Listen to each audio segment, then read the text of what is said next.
मैं इस आज की प्रेस वार्ता में अभिनंदन और स्वागत करता हूं।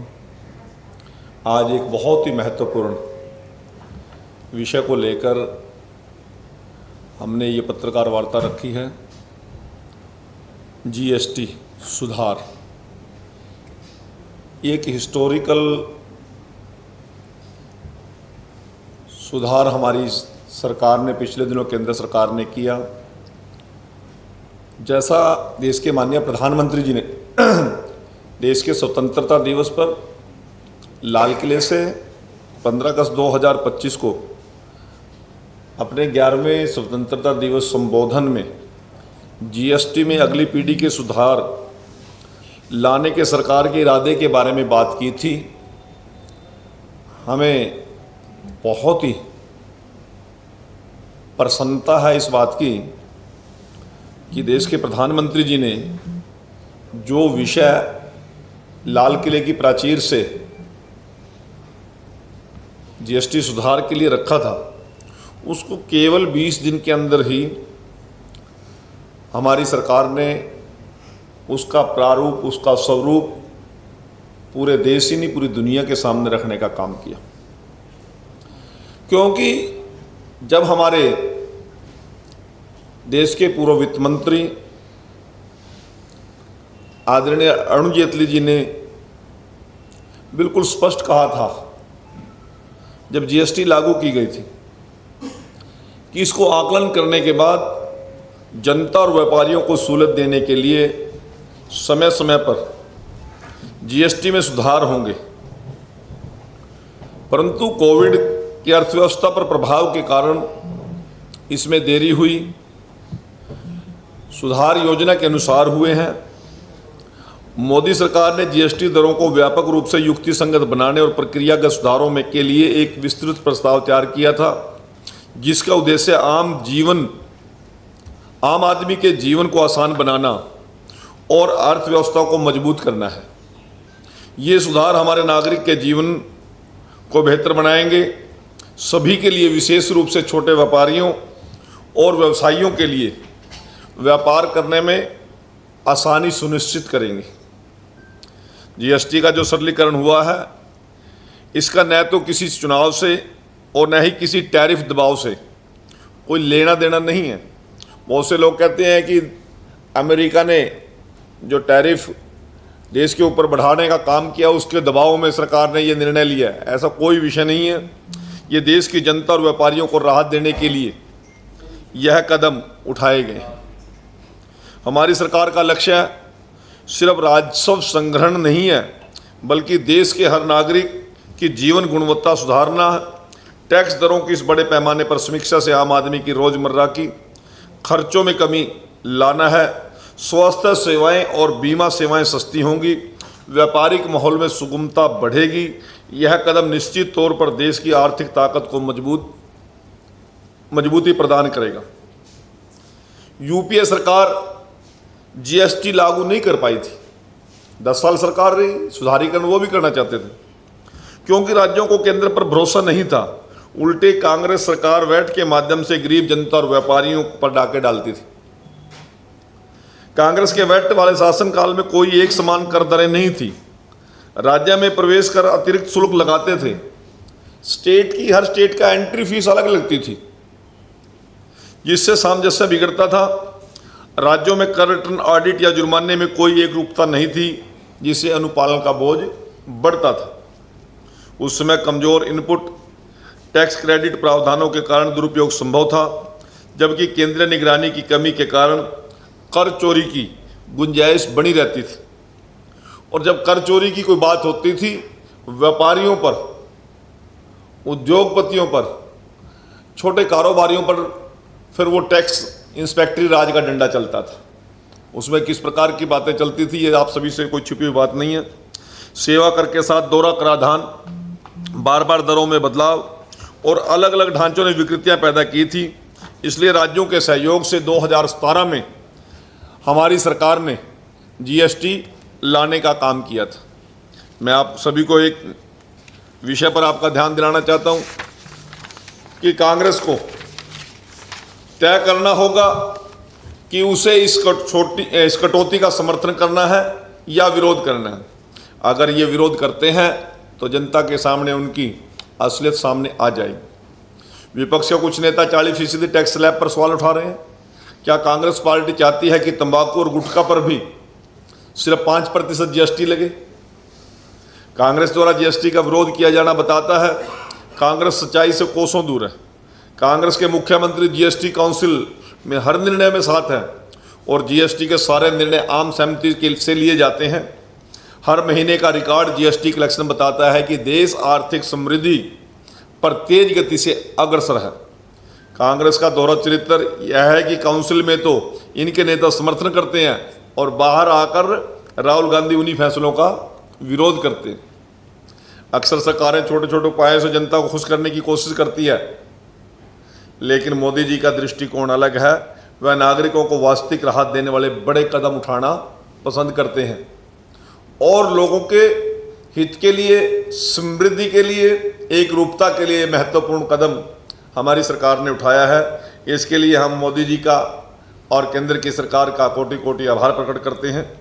इसी साल के आम बजट में 12 लाख रुपए तक की आय को कर से दी गई ऐतिहासिक छूट ने हर वर्ग के करदाता को अप्रत्याशित राहत दी थी।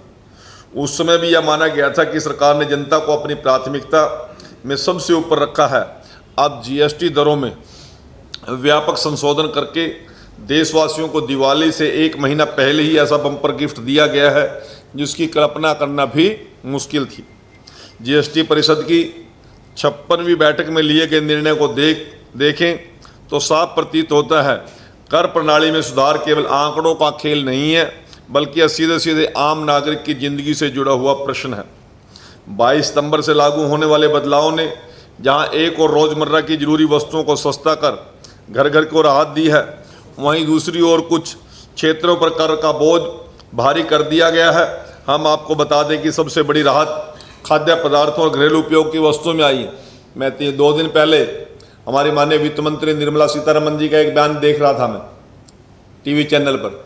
वो बोल रहे थे कि आम आदमी का सुबह उठने से लेकर और रात को चारपाई पे जाने तक जितनी भी दैनिक उपयोग की चीज़ें हैं उन सभी में हमने छूट देकर उनके जीवन को सुगम और आसान करने का काम किया है।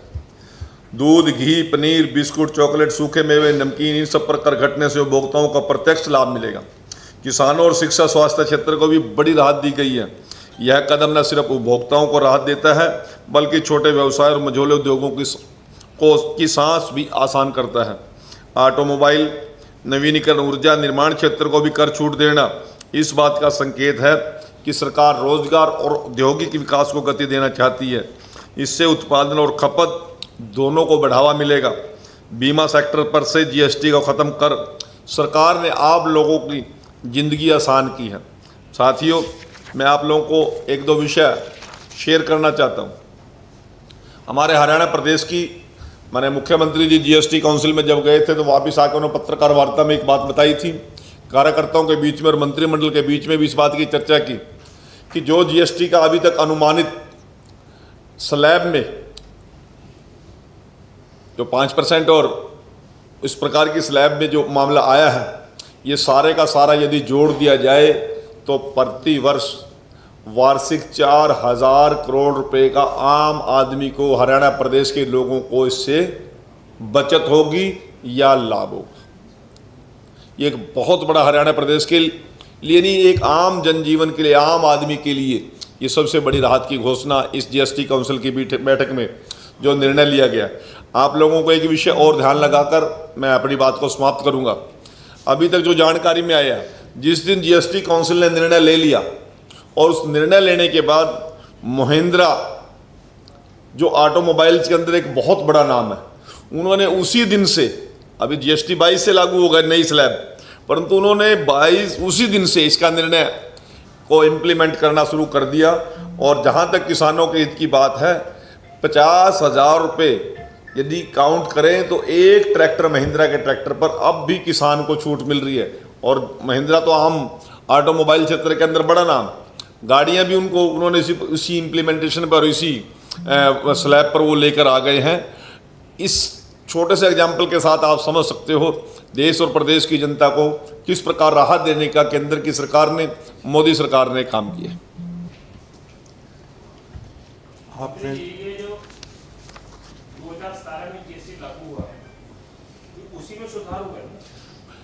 उस समय भी 4 स्लैब तय की गई थी और हमारे देश के तत्कालीन वित्त मंत्री जी ने कहा था, और ये तो सीधी सी बात है, सुधारीकरण के अंदर कुछ चीजें बदलाव करने की आवश्यकता पड़ती है, तो इतना स्कोप तो हर सरकार रखती है। मैंने तो पूरा सवाल किया ही नहीं। मैंने पूरा सवाल का जवाब दे दिया आपने उत्तर पूरा नहीं कर दिया। मैं जी। कह रहा हूं कि जो 8 साल तक जो इतना ज्यादा रेट रखा, ये तो पब्लिक का जो आज जिसको हम ये कह रहे हैं कि बहुत बहुत सारा बहुत अच्छा हो गया, अच्छा तो वही है, तो कुछ शक ही नहीं है कि जब रेट कम होंगे 18 पे और 5 पे आएंगे और बहुत 0 हो गया तो बहुत फायदा तो वही है।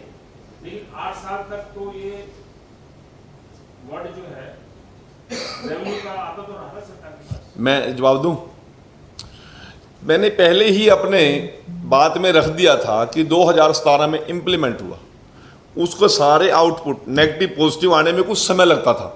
जब हमारा मन बना, उससे पहले ही कोविड ने पूरी दुनिया को अपने चपेट में ले लिया, और उसके कोविड के प्रभाव से बाहर निकलते निकलते ये इतना टाइम लिया। इसका स्पष्टीकरण मैं पहले स्टार्टिंग में ही मैं आपको दे चुका हूं। समझ में 2020 में भी आ गया होगा सरकार के, 21 में भी आ गया, सुधार करने की आवश्यकता पड़ गई होगी, परंतु कोविड ने पूरी अर्थव्यवस्था को किस प्रकार से तहस नहस करने का काम किया, कितने ही देशों की स्थिति खराब हुई। एक विषय मेरा ये है, क्योंकि आप जीएसटी की बात कर रहे हैं, वित्त मंत्री तो जरूर मुख्यमंत्री हैं, पर क्योंकि आपको सरकार ने भेजा है तो इस विषय पे इसमें 3 प्रकार का जीएसटी होता है। एक राज्य का जीएसटी है, एक सेंटर का, एक इंटर-स्टेट का होता है। तो हरियाणा राज्य के जो क्या है जीएसटी आता है राज्य का, स्टेट का, उस पर कितना कोई असर, कोई आंकड़ा, कोई आप समझता है कितना असर हमारा आ सकता है? मैं जो आपसे बात करना चाहता हूं, मैंने पहले ही स्पष्ट किया है। सुनो, पूरे देश के अंदर टैक्सेस को एक रूपता लाने के लिए ही तो जीएसटी बनाया गया था। अब आप हरियाणा पे आ रहे हो, मैं हरियाणा के लिए भी आपसे एक बात कह रहा हूं कि अभी जो अनुमानित अधिकारी, इसको 22 तारीख को इम्प्लीमेंट होगा, उसके बाद जो अनुमान लगेंगे अगले प्रेस में उसको भी क्लियर कर दें। हमें 4,000 पर ईयर तो हमें थोड़ा सा रेवेन्यू लॉस हो सकता है राज्य। ये तो हम कह रहे हैं तो लोगों को राहत मिली है। बेसिक सरकार के खजाने में 4,000 करोड़ रुपया कम जाएगा। मंत्री जी, जन आवाज रही कि पेट्रोल डीजल को भी जीएसटी के दायरे में, लेकिन उसकी चीजें स्पष्ट नहीं हो पाई, अभी तक हुआ नहीं। लोग भी चाहते कि अगर ये घटेगा तो ट्रांसपोर्टेशन की कॉस्ट घटेगी, बाकी चीजों में फायदा। आप भी मानते हैं कि इस पर विचार होना चाहिए? नहीं, बिल्कुल। जो जीएसटी काउंसिल ने बड़ी व्यापक चर्चा करने के बाद ही तो कोई निर्णय लिए ना, कोई एक स्टेट का, किसी एक सरकार का निर्णय नहीं था। देश के अंदर तो विभिन्न प्रदेशों में विभिन्न प्रकार की सरकारें हैं, अलग अलग सोच को लेकर चलने वाली सरकारें हैं, अलग अलग विचारधारा को लेकर चलने वाली हैं, और सभी स्टेट के हमारे जितने भी फाइनेंस डिपार्टमेंट के अधिकारी हैं, केंद्र के हमारे वित्त मंत्रालय के और इस फाइनेंस डिपार्टमेंट को देखने वाले हैं, पूरे देश की हमारे जितने सीएज हैं, हमारे जो आर्थिक नीतियों पर चर्चा करने वाले लोग हैं, उन सभी को जीएसटी में डिस्कशन करके बिंदुवार जो कोई पहले खामियां थी या कमियां रही होंगी, उन्हीं को सुधारीकरण के लिए तो ये जीएसटी काउंसिल में ये चीज़ आई है ना। तो सारी चीज़ों पर व्यापक चर्चा करने के बाद जो फैसला हुआ है, उस फैसले की जानकारी करने देने के लिए मैं आज आपके बीच में उपस्थित हुआ। जी जी। हम चंडीगढ़ में बैठ के फिलॉसफी पंचकूला है, सरकार ने बिजली वाली गाड़ियों के ऊपर जो 40 लाख से ऊपर है उन पर भी छूट दी। तो असल में आदमी खरीदता वो तो 7 लाख 8 लाख वाली है, और उसका चंडीगढ़ में रजिस्ट्रेशन लगती है 1 या 1.5% को और अपने हरियाणा में पूरी तरह से कर। मैं अभी आपकी बिल्कुल ठीक कह रहे हैं। हरियाणा केवल पंचकूला नहीं है। नहीं, आप पंचकूला की बात कर रहे हैं भाई, हरियाणा की चंडीगढ़ के बिल्कुल एडजॉन पंचकूला।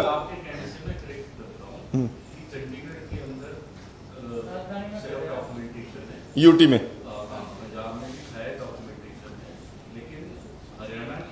तो यदि पंजाब को और चंडीगढ़ को आप चेक कर रहे हो तो साथ में हिमाचल भी, उसको भी कर लो। उनका भी वहाँ पे तो बहुत ही हेल्प है।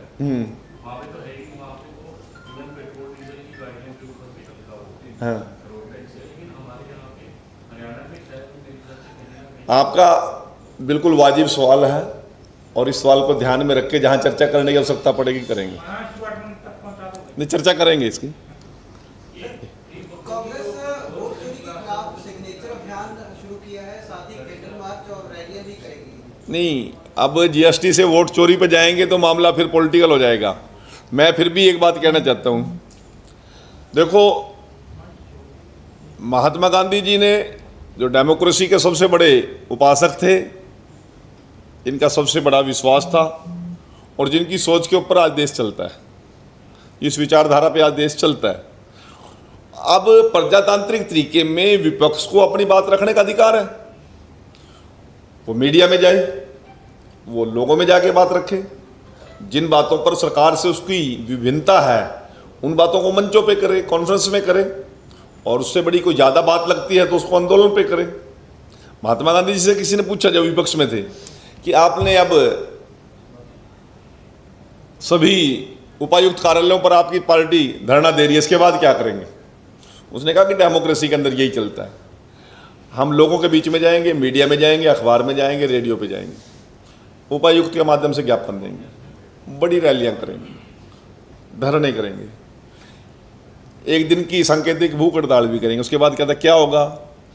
कहता उसके बाद जेल भरो आंदोलन करेंगे। कहता उसके बाद क्या होगा? तो उसके बाद क्या होना था, फिर उसी काम को करेंगे, क्योंकि डेमोक्रेसी को जिंदा रखना हमारी जिम्मेवारी है। अब ये थोड़ी है कि जेल भरो आंदोलन चला के फिर देश में कोई अराजकता फैलाने का काम करेंगे। प्रजातांत्रिक तरीके से उन्होंने अपनी बात रख रहे हैं वो।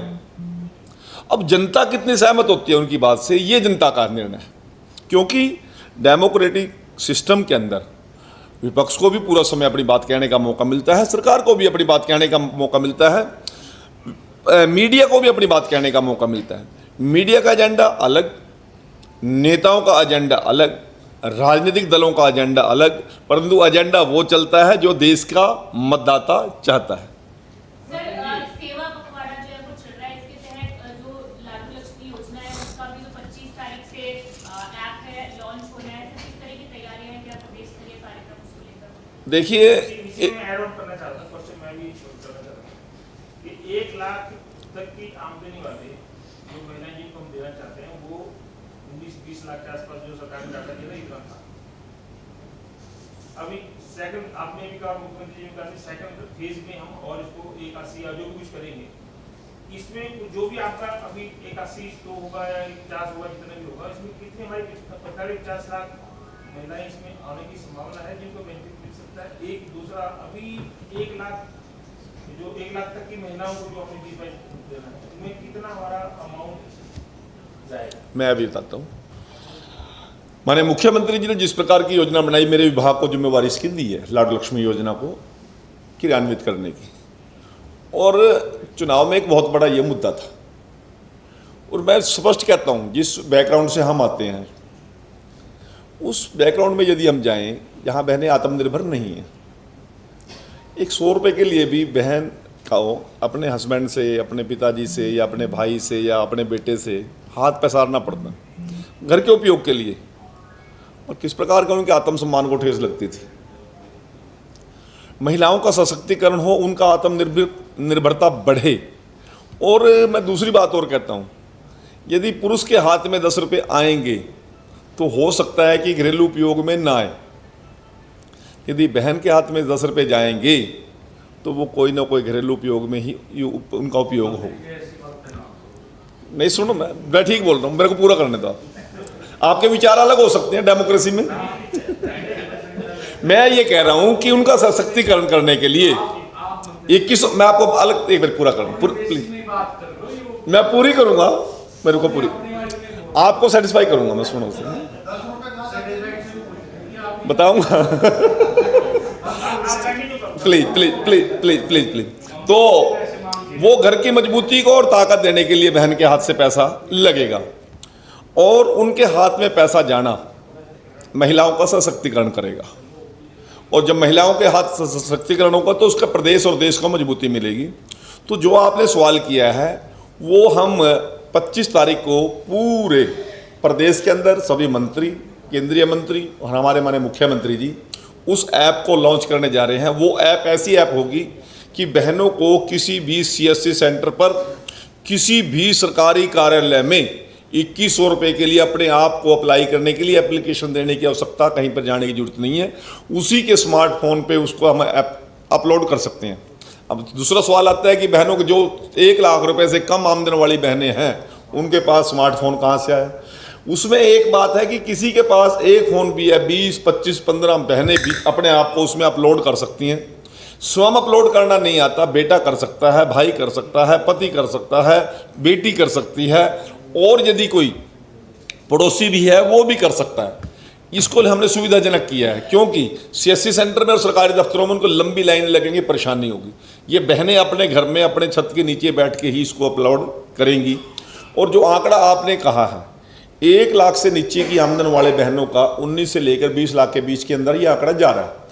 असली आंकड़ा आएगा तब जब ये ऐप को वो अपलोड कर देंगे, तब होगा। और 1,80,000 की बात करें या 3 लाख की बात करें, वो आंकड़ा लगा। फाइल हमने अलग अलग बनाई है, हमारे डिपार्टमेंट ने 1 लाख वाली बनाई है, 1,80,000 वाली बनाई है, 3 लाख वाली बनाई है। यदि हम 1,80,000 तक जाएंगे तब कहीं जाके हम 39 से 40 लाख तक पहुंच पाएंगे, और यदि उससे ऊपर जाएंगे तो फिर 48-49 लाख तक बहनों को इसमें बता रहा हूँ। एक विषय धीमान जी का विषय रह गया। इन्होंने ये कहा था कि 1 लाख तक की जितनी आमदन वाली बहनें हैं उन पर हम अब तक जो आकलन हमारा आया है 4,932 करोड़ रुपया वार्षिक खर्चा होगा। अभी बहुत सारी ऐसी महिलाएं जो दूसरे प्रदेश से आई हैं, हरियाणा में भी आई हैं, वो लोग ना भी डोमिसाइल सर्टिफिकेट बनवाने को लेकर बहुत लंबी लाइनें लग रही है। तो क्या ऐसी महिलाएं भी जिनका से तुरंत अभी बना है डोमिसाइल, उन्हें भी इसमें मतलब इंक्लूड किया जाएगा? या परिवार जो 15 साल से, उसका हस्बैंड या उसका परिवार जब 15 साल से हरियाणा का डोमिसाइल है उसको हम लाभ देंगे। मंत्री जी मुख्यमंत्री के पद को लेकर लगातार विपक्ष के नेता उस गरिमा को जो है ठेस पहुंचाने का काम करते आए। बगा ये कहा जाता है, खुले मंचों पे ये कहा जाता है कि मुख्यमंत्री है ही नहीं, मानते ही नहीं। क्या कहेंगे सर? जिन लोगों की आप बात कर रहे हो, जब उन लोगों को ताकत मिली, उन्होंने प्रजातांत्रिक सभी पोस्टों को पैरों से कुचलने का काम किया। जब उनकी अपनी सरकार थी उन्होंने अपने विधायकों का सम्मान नहीं किया, अपने मंत्रियों का सम्मान नहीं किया, मौजूदा मंत्रियों को उन्होंने मुंह काला करने का काम किया। आज वो लगातार सत्ता से बहुत दूर हैं, कोसों दूर, और कभी सत्ता के नज़दीक आ भी नहीं पाएंगे। इस प्रकार की बयानबाजी कर रहे हैं वो। चलो ठीक है, मैं समझता हूँ कि उनके दिमाग में ये बात आई है कि मुख्यमंत्री को मैं मुख्यमंत्री मानता ही नहीं। ना मान भाई, कोई फर्क नहीं पड़ता। आपसे किसने पूछा, किसको जरूरत है आपसे को आने की? 48 विधायक जीत के आए हैं। नायब सिंह सैनी जी के फेस पे हमने चुनाव लड़ा, उनके नेतृत्व में जीत के आए हैं। 30 से 32 हमने नगर निगम, नगर परिषद, नगर पालिकाओं में हमें बहुमत मिला है। इसी प्रकार के अन्य जितने भी चुनाव हो रहे हैं, हर जगह समर्थन और आशीर्वाद लोग हमें दे रहे हैं। लाखों लोगों की जनसभाएं नायब सिंह सैनी जी संबोधित कर रहे हैं, नायब सिंह सैनी जी के नाम पर वहाँ पर इकट्ठे हो रहे हैं। वो नहीं मुख्यमंत्री मानते तो ना माने, कोई फर्क नहीं पड़ता। परंतु मुख्यमंत्री नायब सिंह जी जनसेवक, प्रथम जनसेवक पहले हैं। और उन भाई साहब की चिंता किसी को, उनके परिवार के लोगों को चिंता नहीं है। उनकी सगे परिवार की क्या स्थिति है आप लोग समझ सकते हो। जब विधायक थे विधानसभा में, वो डिप्टी CM ही नहीं अपने परिवार के आदमी को मान रहे थे। उन्होंने किस प्रकार से स्पीकर साहब की कुर्सी को भी चैलेंज करने का काम किया। सारी बातें जनता देख रही है। और फिर समस्या क्या हो गई है, 5 साल जिस प्रकार का ये लोग आचरण करते हैं, चाहे कांग्रेस के लोग हैं चाहे अन्य विपक्ष के लोग हैं, और जब जनता वोट नहीं देती, क्योंकि 5 साल का आकलन करती है जनता, जब वो 5 साल के आकलन में वो कहीं भी ठहरते नहीं हैं, फिर बाद में क्या कहेंगे, तो EVM हो गया जी गलत, वोट चोरी होगी जी, फिर इस प्रकार का आरोप लगाते। विपक्ष के ऊपर भी पूरी निगाह रहती है। मैं कल एक JP नड्डा जी का इंटरव्यू देख रहा था। उन्होंने कहा कि मैं जब नेता प्रतिपक्ष था हिमाचल प्रदेश में, माने मोदी जी हमारे प्रभारी थे, तब उन्होंने मुझसे पूछा कि आप जो विपक्ष के नेता के नाते आप विधानसभा में जो सवाल उठाते हैं, ये सवाल आते कहाँ से आपके पास? तो मैंने कहा था कि मैं तो अखबार, मीडिया, ये जानकारियाँ हम कलेक्ट करते हैं। उन्होंने कहा नहीं, ये तो ठीक बात है, मैं चाहता हूं कि आप जनता के बीच में जाएं, लोगों को निवेदन करें कि मैं नेता प्रतिपक्ष के नाते आपकी समस्याएं सुनने के लिए आया हूं। यदि आप वो फीडबैक लेके आएंगे, प्लस मीडिया की चीज़ लेके आएंगे, प्लस आपके विधायकों की जो रिपोर्ट लेके आएंगे और सरकार की चीज़ों को स्टडी करेंगे, तब आप देखना कि आपको क्या नेता प्रतिपक्ष। वो कहते हैं कि मेरे जीवन में इतना फंडामेंटल चेंज हुआ उसके बाद से, मैं सोच भी नहीं सकता कि एक छोटे से सुझाव ने। तो इसलिए मैं कह रहा हूं कि नेता प्रतिपक्ष या विपक्षी पार्टियों के ऊपर भी जनता जनार्दन की निगाह रहती है, उनके बयान को लोग पढ़ते हैं, उनकी भाषा को लोग समझते हैं। इसलिए नेता के विपक्ष के लोगों को भी कोई बयान देना है, प्रजातांत्रिक मूल्यों को जीवंत रखना है, तो उसी प्रकार का आचरण और व्यवहार और जुबान होनी चाहिए। मंत्री जी ये बताएंगे जो लाडो लक्ष्मी 25 तारीख से ऐप शुरू कर रहे हैं, इसकी कोई डेडलाइन रखी है कि कब तक, मतलब? नहीं, डेडलाइन मैं कह रहा हूँ हमारी ओपनिंग लाइन है। डेडलाइन क्या है? जब तक सरकार है, जब तक डेमोक्रेसी है, बहनों को चलता रहेगा। तो कम शुरू होने के कब जो महिलाओं को पेंशन मिलने शुरू हो रही है? हमने 25 तारीख से उनकी एप्लीकेशन अपलोड कर दी है। उसके बाद उसकी स्क्रूटनी करके जैसा भी निकलता रहेगा वैसे ही तुरंत उनके अकाउंट में पैसा उनको हम 1 नवंबर से शुरू करेंगे या पीछे से 1 से 17 अक्टूबर 2024 को सरकार भी तब से देगी? क्योंकि नहीं, विपक्ष भी कह रहा था कि शुरू अब किया है, तो क्या एरियर जो पीछे का है वो भी उनको क्या 17 अक्टूबर 2024 होगा ना सरकार? नहीं एरिया तो तब देना, कोई पैसे से हमने कोई योजना उनकी बैक पड़ा हो कोई बात। 25 सितंबर को पंडित दीनदयाल उपाध्याय जयंती से हम इसकी ऐप की लॉन्चिंग आवेदन करेंगे और नए वर्ष 1 नवंबर हरियाणा का जो हरियाणा दिवस है 1 नवंबर के बाद बहनों के अकाउंट में वो पैसा जाना शुरू हो जाए। 1 नवंबर से जाना शुरू हो जाएगा या 1 अक्टूबर से जाना शुरू? नहीं, 5 दिन में कहाँ छुट्टी हो जाएगी? नहीं, 5 सितंबर से हमने कर दिया। 1 नवंबर से शुरू होगा, नवंबर दिसंबर में जाएगा, अक्टूबर? नहीं, 1 नवंबर से पेड होगा, तो अक्टूबर से शुरू हो जाएगा। अक्टूबर से। 1 अक्टूबर से शुरू होगी। जी अनिल जी, मंत्री जी एक रिलेटेड सवाल था। आप ये प्रॉमिस किया गया था तो उसमें कैटेगरी नहीं थी। कभी ये कहा था हरियाणा की हर महिला को देंगे, तो कभी ऐसा दिन आएगा हरियाणा की हर महिला को इसका लाभ मिलेगा? देखिए, बिल्कुल बहुत वाजिब सवाल आपने पूछा है।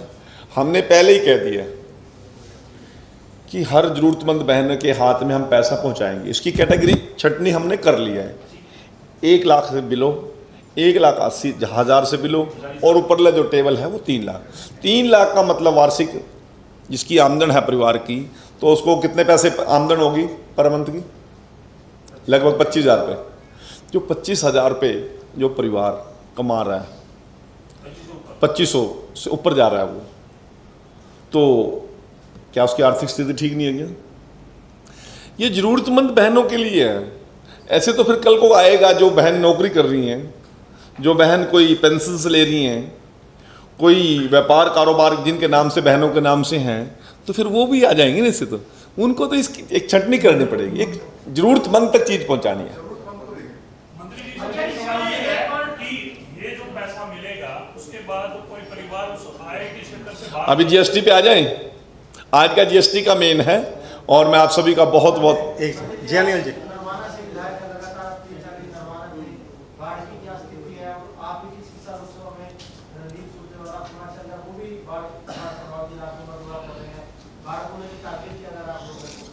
देखिए, पड़ोसी राज्यों में और हरियाणा में अगस्त के अंतिम सप्ताह में और सितंबर के बिगिनिंग में जो अति वर्षा हुई, अनुभव से उम्मीद से बहुत ज़्यादा हुई। बार बार बादल फटे। हमारा JNK की स्थिति बड़ी खतरनाक भयानक है। हिमाचल की स्थिति भी बड़ी क्रूशियल है। इसी प्रकार से उत्तराखंड में भी और पंजाब में भी, हरियाणा में भी उसका व्यापक प्रभाव पड़ा। परंतु हमारे मुख्यमंत्री जी ने और प्रशासनिक अधिकारियों ने जिस प्रकार की तैयारियां की थी, और फील्ड में हमारा छोटे से छोटा अधिकारी, SD और JE लेवल का अधिकारी भी हमारा गांव में या फील्ड में था, बहुत सी परिस्थितियों को संभालने का हमने काम किया। और उन तैयारियों के कारण आज हरियाणा प्रदेश में जन की भी और धन की भी बहुत कम हानि हुई है अन्य प्रांतों के मुकाबले में। और सबसे बड़ी बात तो ये है कि पंजाब के कुछ गाँव के लोगों ने मीडिया में आके बोला कि हमें तो हरियाणा में शामिल कर दो, हरियाणा सरकार किस प्रकार की तैयारियां करके लोगों को बचा रही है। और पंजाब को जनप्रतिनिधियों ने आरोप लगाया कि मुख्यमंत्री पर वहां के प्रशासनिक अधिकारियों को बाय नेम बताया, मुझे जरूरत नहीं नाम बताने की, आपको पता है कि इन लोगों की वजह से पंजाब का सत्यानाश हुआ है। तो उन्होंने व्यापक तैयारियां नहीं की। हमारी सरकार ने बहुत व्यापक तैयारियां की, परंतु फिर भी बहुत ज़्यादा नुकसान होने से तो बचाया।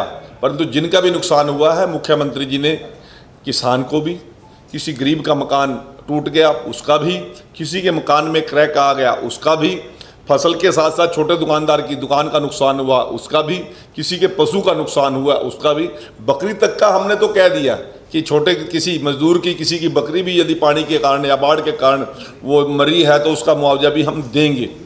और जिस प्रकार के, मैं तो हैरान हूँ, राष्ट्रीय महासचिव रणदीप सुरजेवाला जी दनौदा गांव में बयान दे रहे हैं 30,000 हेक्टेयर आज बाढ़ की चपेट में है, और दोपहर के बाद किसी और गांव में बयान देने का 20,000 हेक्टेयर हरियाणा की भूमि बाढ़ की चपेट में है। अरे भाई आंकड़े दुरुस्त कर ले भाई तू अपने।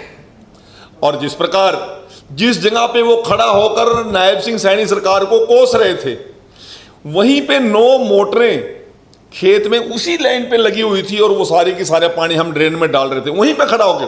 वो एक पत्रकार ने दिखा भी दिया, कहते जी आप कह रहे तैयारियां नहीं सरकार की, सरकार ने तो एक जिस जगह पे खड़ा होकर, आप बोल रहे हो यहीं पे 9 मोटरें।